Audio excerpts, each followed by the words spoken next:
Brain Damage 2-Minute Warning for Parents. Chapter 2 by Joe Cornell. My son always loved hearing the story of how he came into the world. Tyler Winston Cornell was born at the stroke of midnight on February 17th, 1989. In the moments after he arrived, the doctor gave us options for his birthday. Do you want February 17th? The last minute of an old day, or the 18th, the first minute of the new day. We chose a new day for a new life. What can I tell you about my one and only child? He was a beautiful, perfectly healthy baby boy. He was easygoing, a joy, and stole my heart at first glance. His nursery room was wallpapered in primary colors with an alphabet border.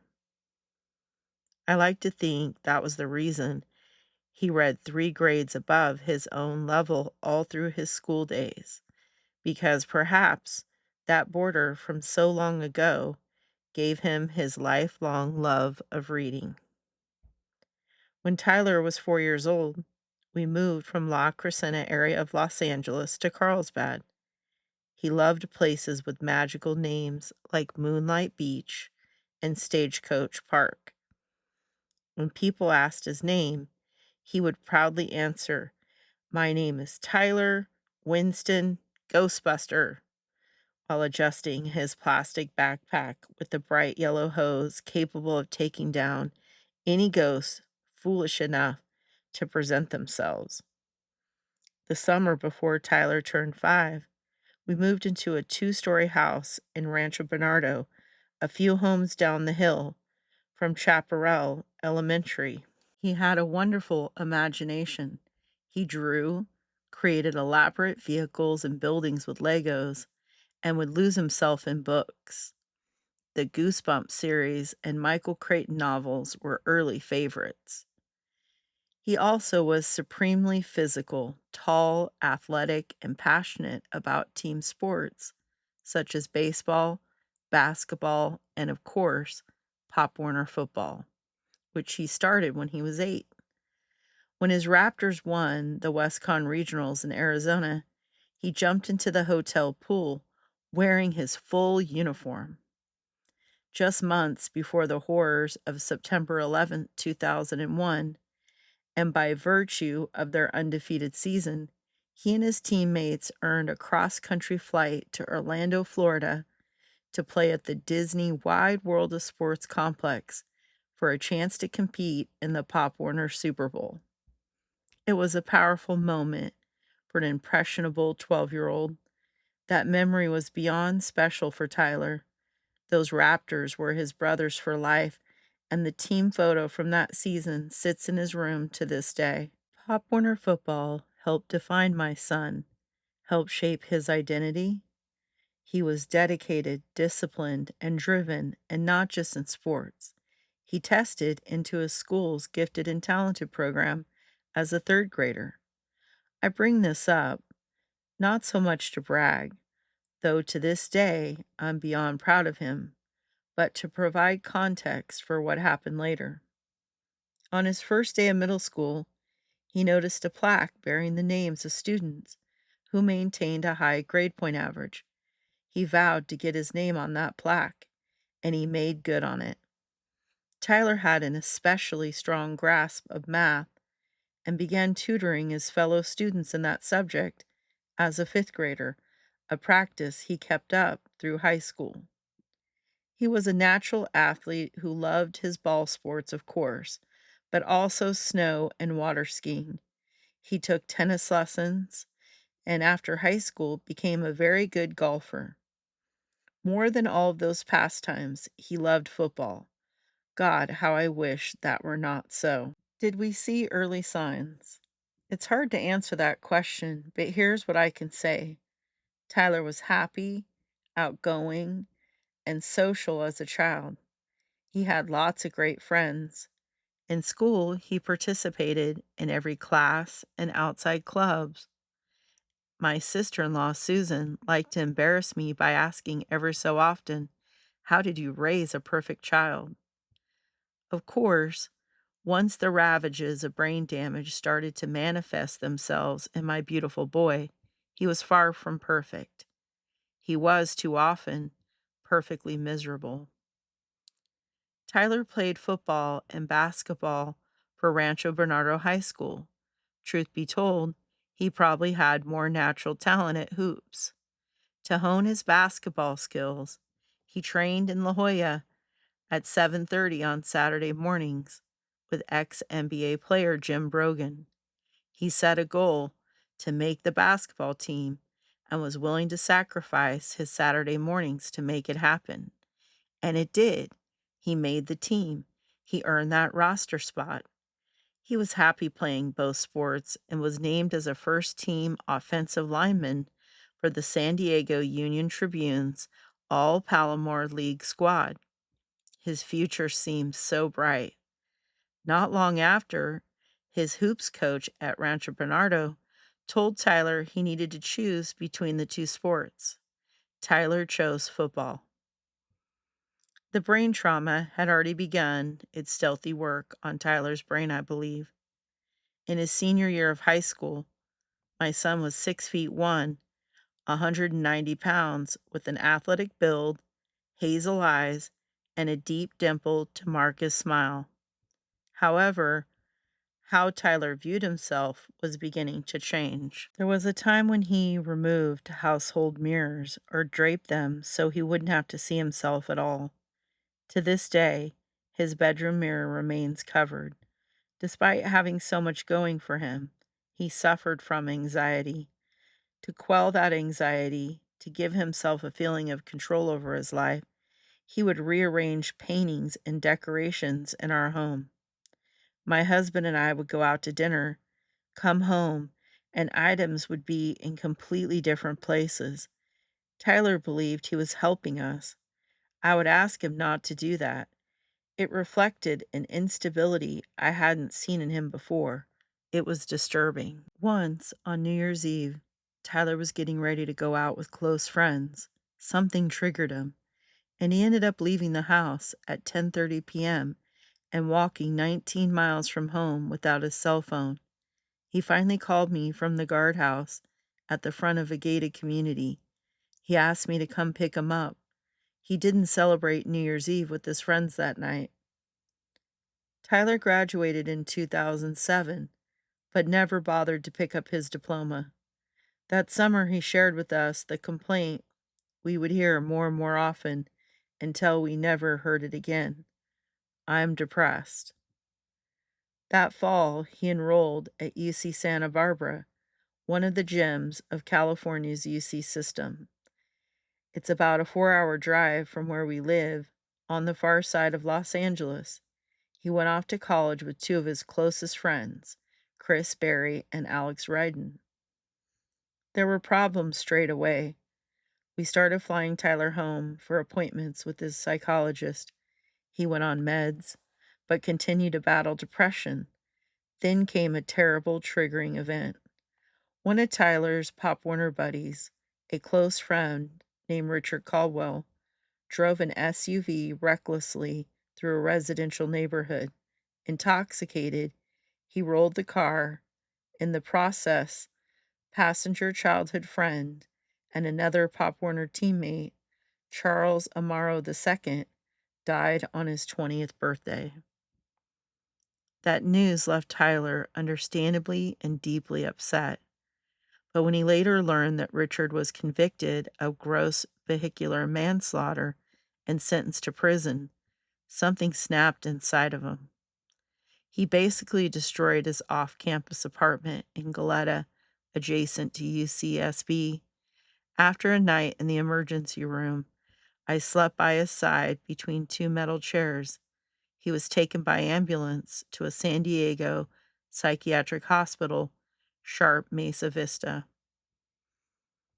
Tyler would later write this poem to honor Charles on the 5th anniversary of his death. Monuments stand at attention, stride over fresh-cut grass as a man with apprehension white athletic tape woven on my palm and wrist. Same look in my eyes as having my face mask clenched. The sweat of suicides and two-a-days has my faith drenched. I retrace my steps amidst windmill rainbows. My soul is soaring as old pains grow. 4 steps to the southwest, I am at your doorstep. There is no doubt left. I carry you in my heart forever, Charles. You made me laugh. Momentary rage to see your face covered with the severed blades of grass. I scoop handfuls of death as I toss them aside. I see you look fresh with fire in your eyes. I lowered flat on my toes and fingertips. I use my breath until everything is perfect. In my new Raider shirt, I pull the Charger's keychain from my pocket. I place the circle on your heart and the dark blue helmet on the acrostic. I rise as the wind grows calm. I slam my right fist against my chest and stay strong. Tyler's mental illness put us on an escalator going down. Thus began a 7-year period of psychologist, psychiatrist, hospitalizations, meds, misdiagnoses, side effects, and self-medication with marijuana. I now know that suicidal ideation also is an ugly attribute of brain damage sustained by subconcussive and concussive blows. This was another grim milestone in Tyler's journey. As his depression became deeper and more pervasive, it brought him closer to the edge. The other side of the depression coin was anxiety. As much as he loved his Bolts, the San Diego Chargers, there came a point where he would go to the game, but then wait in his car in the parking lot until the stadium was nearly full. Only then would he venture to his seat. He had good days and weeks, and we would get our hopes up. He was accepted as a transfer student to UC San Diego. Then came the day he walked into his psychiatrist's office wearing his board shorts and nothing else. Later that night, he was admitted to UCSD Hospital.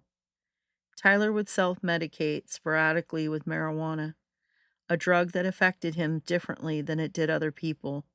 He didn't just get high, then get silly, start laughing and zone out on the couch with a big bag of chips. Weed worked on him much differently.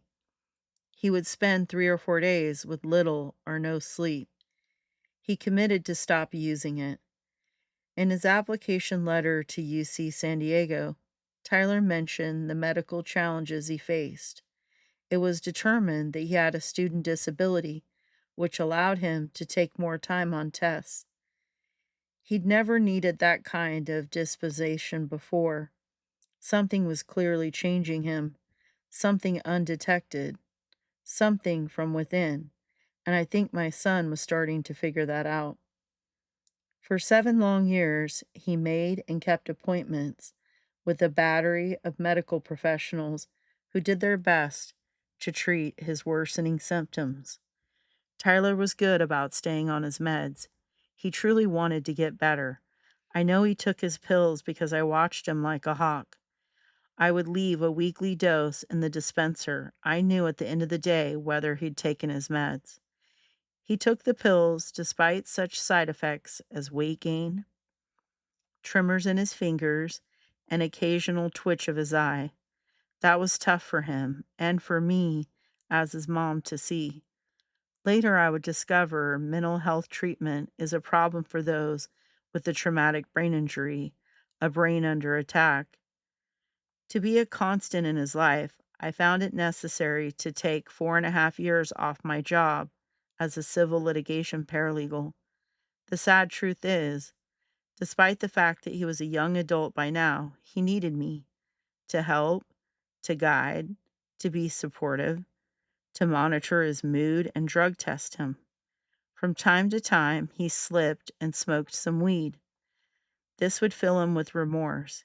He really didn't want to use marijuana, and on his own accord, he wrote me a check for $500 as an assurance and pledge he would not use it. To give some heft to that vow, he agreed to drug testing and attended a Christian recovery support group. A friend of our family, who was also a doctor, had told us that by giving our son this care, we probably added years to his life. I know having this time with him was a gift, but later there would come a time when all I could remember was how awful the journey was for him. All I could think about was the awful wreckage, the terrible trauma of his last 7 years.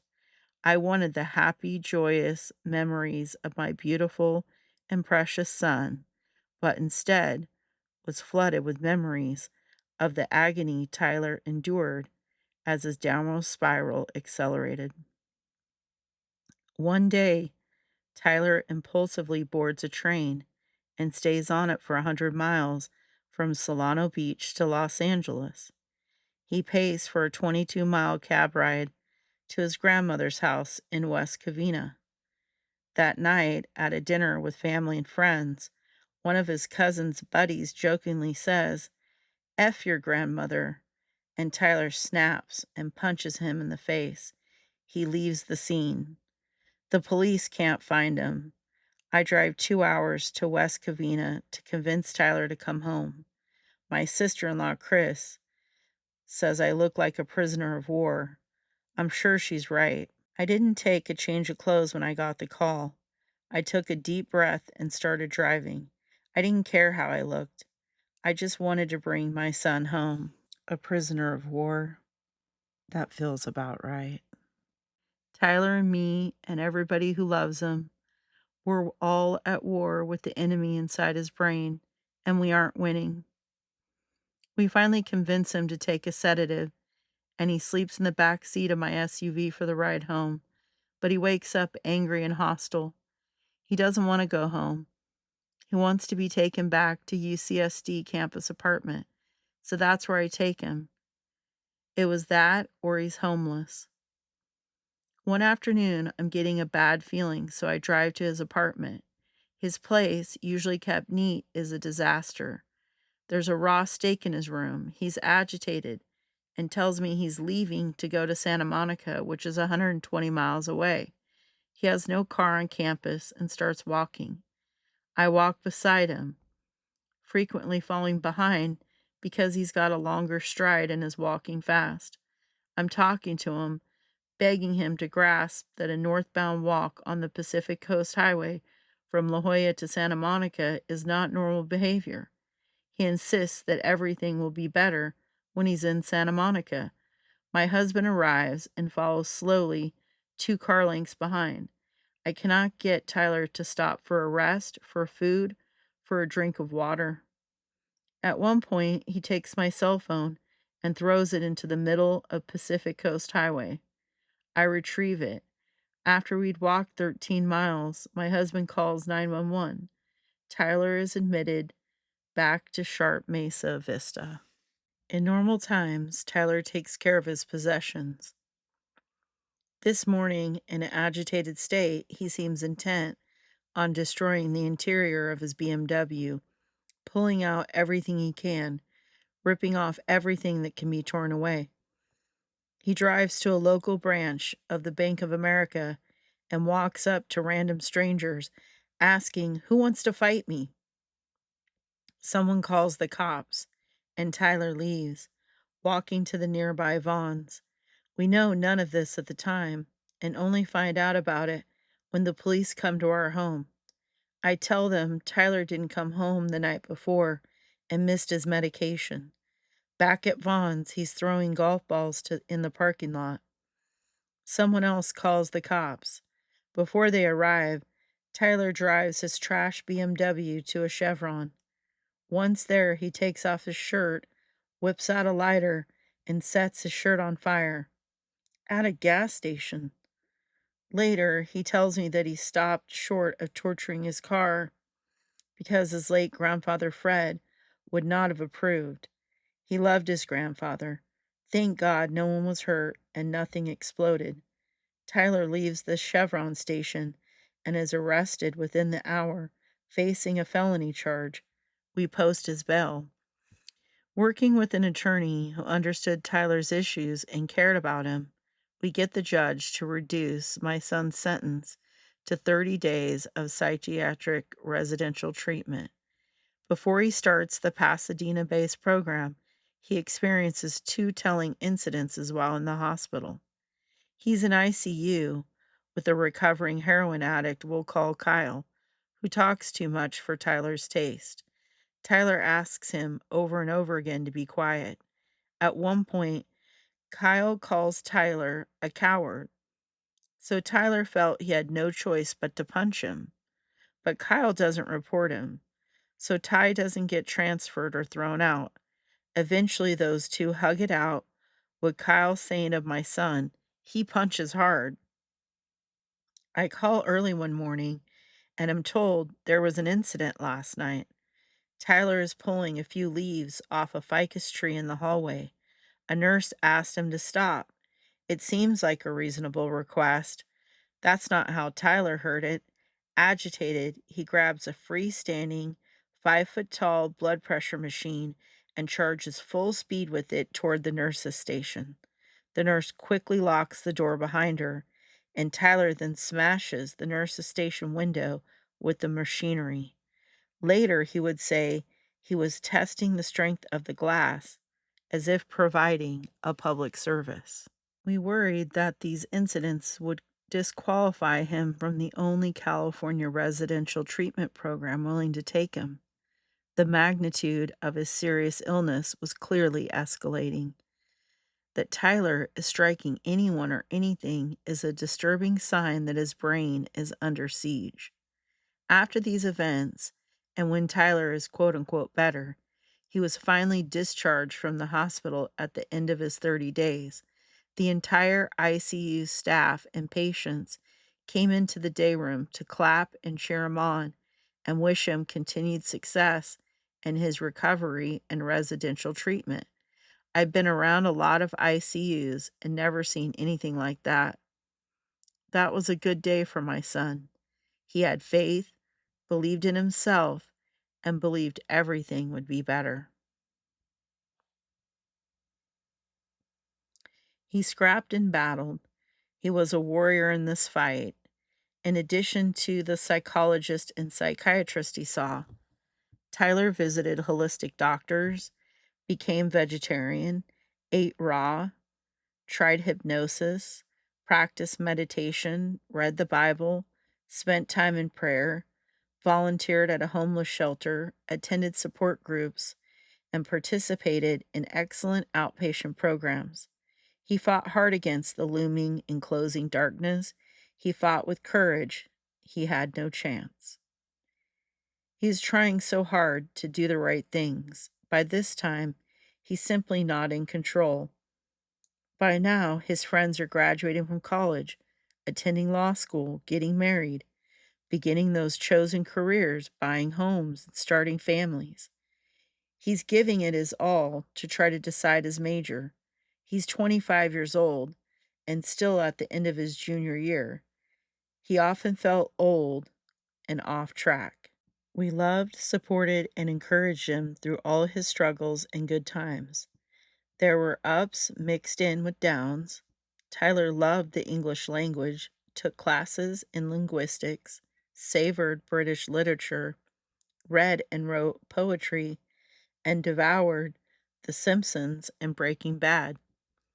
He was intelligent, but never made anyone feel less so around him. I once heard one of his coaches say, Tyler listened twice as much as he spoke, and I thought, exactly, that's Tyler. At UCSD, he was invited to join an honors fraternity, Phi Sigma Pi. That made him feel good, feel included. Before becoming a PSP brother, he'd been self-conscious. Joining the fraternity made him feel like his old self. I think PSP nailed it when they gave Tyler the designation, most likely to help a brother with a deep concern. Unfortunately, one day when he was not well, he decided to quit the fraternity. It was the kind of destructive, impulsive decision we'd warned him against. Still, no amount of discussion or pleading could sway him from his decision. He found self expression in poetry and rap. He took the creative process very seriously and spent nearly $2,000 on studio equipment, which of course struck us as parents as impulsive and irrational. 2 sample verses. Dad would buy me a pony if I asked. Mom had me in a playpen with bubble wrap. A later passage says, he could not blame me. I believe he knew there was something intrinsically wrong. Tyler and I would go to feed homeless at Father Joe's in San Diego. It made him feel good to help others. Sometimes he was cooking fish, washing pots, or serving the men, women, and children who lived at Father Joe's. We would come home on a natural high that lasted days. We were truly thankful for a roof over our heads and light in our home. That he had a special compassion for the plight of the homeless touched my heart, as did the fact that he proactively shared of himself. He held a blanket drive for a charity called the Alpha Project, filling an SUV 3 times with blankets for the homeless.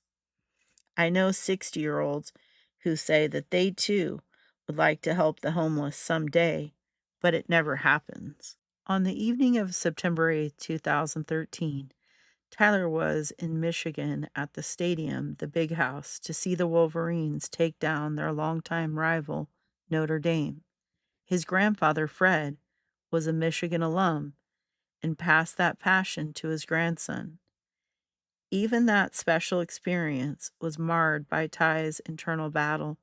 He abruptly checked out of the hotel he was sharing with his dad, then threatened to skip the game altogether. In fact, we didn't know where Tyler was, and I called local hotels from San Diego trying to find him. When he did show up at his assigned seat at the last minute, he had changed out of his Michigan sweatshirt. Instead, he wore black.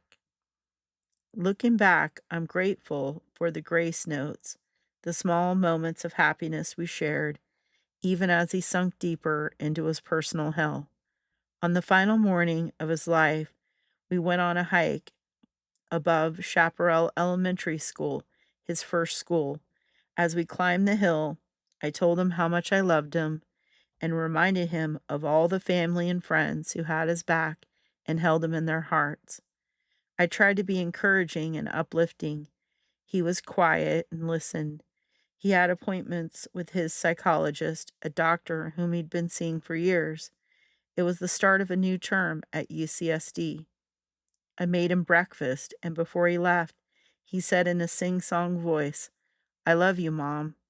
I responded, "I love you, Tyler." He went to the psychologist appointment and even made a follow-up appointment for the following Thursday. One of the songs he heard upon getting back in his car was a Christian hymn called Going Home. He didn't drive to the university for his morning classes. He went to his grandmother's home in West Covina, let himself in, and took his own life. His struggle was over. My son was 25. Suspecting there was a link between football and Tyler's depression and suicide, we made the difficult decision to send his brain to be autopsied, where the majority of CTE study had taken place. Almost a year later, the results came back. Tyler suffered from brain damage, including CTE. As of this writing, he is the fifth of 11 youth players diagnosed. However, some of the other families have chosen to remain anonymous. There are many, many more young men whose brains have not been tested after their shattered lives came to an early and tragic end. I'm sharing this account because CTE is real, it's devastating, and there is no cure. No game, no winning season, no trophy is worth a life. Not my son's life, not the life of any young man. Some 250,000 children play Pop Warner football every year, brain sloshing occurring in helmets that to this day have no child safety standard. This mom has decided the cost is too great. Speaking on brain damage, including CTE awareness, is worthy of my best effort. I wish CTE had been out in the open in 1997. I wish I knew when Tyler was 8 years old what I know now. Trust me, that boy would have never come near a football helmet, especially now that I know the helmets were never made or tested when Tyler played. Read and investigate about subconcussive hits, brain damage, and CTE, Mama. Look at the studies that aren't sponsored or funded by the NFL. They have a vested interest, but so do you, Mama. Yours is breathing, theirs is in the bank. That's why you'll see me speaking my hard truth to random moms who happen to be wearing football jerseys, to complete strangers at the park, to a hotel clerk, to friends at a reunion, to an unsuspecting policeman at a community barbecue whose young son is wearing his football jersey. I tell them about Tyler's subconcussive hits, brain damage, and CTE. I tell them because I should. I simply cannot keep this information to myself. I do not want another child to grow up, suffer, and be robbed of everything. I tell them, do not risk brain injury. It's not a sprained ankle or sore back. It is an undiagnosable, untreatable, degenerative, and real. Would you let your 5-year-old son play by an open flame? Who would? The information on brain damage and neurodegenerative diseases like CTE is public knowledge. Knowledge is power, and that power now lies with parents who will be wise and choose their son's health over Saturday afternoon touchdowns and sitting on lawn chairs while their son sustains an injury that will cost him everything. Why do I tell football parents? There are other sports, other activities that build character, but don't lead to traumatic brain injury. How crazy is it, knowing what we do about CTE and other brain damage in NFL players, that we willingly put a hard, heavy plastic helmet on a child and have that child run and crash into another child? I tell them to ask about the helmet. Does the helmet prevent subconcussive hits, brain damage, and CTE? The answer is no. The helmet prevents a skull fracture. It can't prevent CTE, actually. It increases the risk of brain damage and other injuries. Ask your son's coach. Does this helmet prevent brain trauma, brain damage, and CTE? All levels of football, from the NFL to Pop Warner, don't want to hear your question, Mama. When you ask, my guess is you won't get a straight answer or assurance that playing football won't cause brain damage. What does that tell you? The glory of winning the big game and football parents rallying for their son makes for great memories, but factor in subconcussive hits, brain damage, and CTE, the eventual cost of life cut short by 50 years. No rah rah now. Your son playing tackle football is traumatizing his brain. Your most precious son is being slowly sacrificed for a game. Our human brains are not designed to sustain traumatic impact. Especially useful for me is the visual image of a raw egg being forcibly moved back and forth represents the sloshing movement of your son's brain while taking a blunt trauma hit. How many times can your son sustain an injury to his brain? The ongoing hits of a long football season add up. These subconcussive hits take their toll on a young developing brain. I recently learned a term Pop Warner's top doctor and head of its medical advisory committee uses to describe what happens to a brain while taking a football hit: brain sloshing. As much as I try to forget that, I won't. How many subconcussive hits will it take to get to CTE? Scientific research is clear, and trauma to the brain is real. Repetitive hits can cause brain damage. There is no cure, No treatment for a young man whose brain damage progresses to the eventual level of CTE. It's awful to think the game that gave Tyler his best childhood memories was also the game that gave him a degenerative disease. How sad that brain damage would lead him to choose to take his own life rather than live with Stage I CTE. Upon reflection, I now say that Tyler didn't choose to end his life, brain damage did. I think he was too kind to admit to us, his loved ones, how very low his low was. He identified as a warrior. He fought hard with determination, but his foe was silent, invisible, and undefeated. The truth is, our Tyler was gone before he was gone. Over the years, some very smart people worked on his behalf, but they did not see what the real problem was. They could not see it. It was a tangled bunch of tau protein within a brain cell that's only visible under a microscope. I made a point to tell all the doctors who cared for Tyler that he had brain damage. I thought they had a right to know. I recently read the transcript of an interview Dr. Amalu gave to PBS, in which he defined CTE as chronic, ongoing, traumatic or trauma, encephalopathy, bad brain. It was football that did this to Tyler. Wake up and get mad, Mama. I am. Tyler was so bright, so funny. CTE took that away, like taking his soul. By the end of his short life, my son suffered from brain damage, including Stage I CTE. His journey was more brutal than anyone could have imagined. He endured misdiagnoses, side effects of medication, numerous hospitalizations, truly an utter assault on his life. Get mad, Mama. Why aren't our sons in a coliseum with the lions? What we have here is a blood sport. That's what football is. Annually, we have 250,000 boys, little boys, playing a violent blood sport that gives them a bad brain. Get mad, Mama. It's an ongoing struggle for me not to pull my car over and speak to parents about CTE when I see their 8-year-old sons wearing football gear and playing Pop Warner football in the community park. Brain damage is football's dirty secret. Brain damage is in the light of day. Brain damage took Tyler just as surely as it took my 32-year marriage. Still, I will never forget the good times. Tyler was 23 when his childhood dog Lucky passed away. Tyler asked if we could get a puppy.